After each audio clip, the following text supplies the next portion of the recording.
Okay, last step is a thank you page, but I'm going to start here because I want to show you how you um, save things in templates. So I've already created this footer, and we didn't go over the footer in class, so I just want to do that. So over here on this side, you'll see there's a little floppy disk symbol. So if you create on that, I'm just going to put landing page footer. And you can decide if you want to add it to global sections or templates.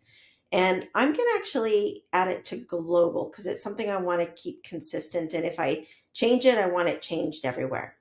Okay, so we'll save it like that. I'm also going to save this last one here.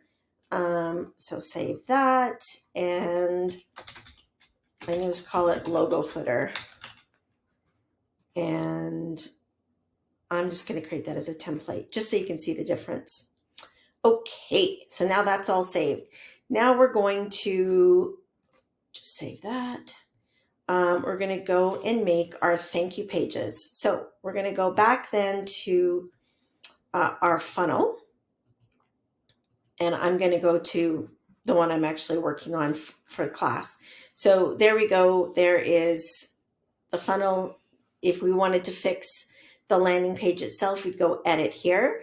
But now we want to do the thank you page. So click on that and edit.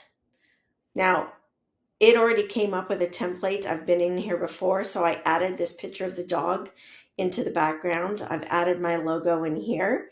And then I noticed, oh, okay, well, it doesn't have the right footer here. I don't want to have to recreate all that.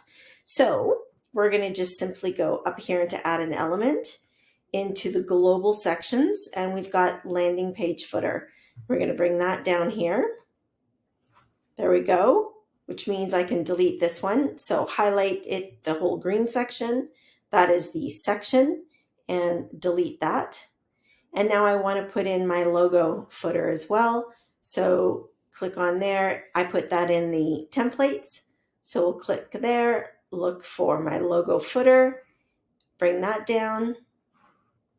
There it is. Now highlight that section and delete that.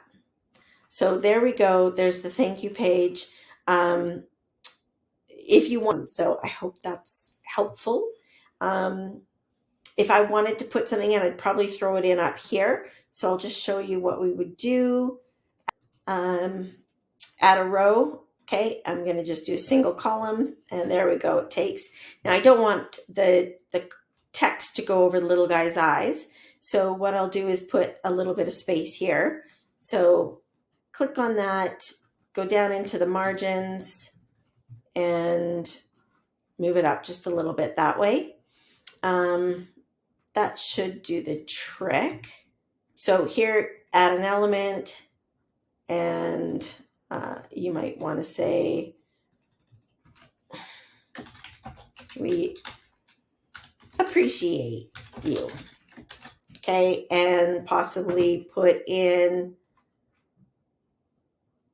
a white background. It says thank you, and there you go. You're done. Bob's your uncle.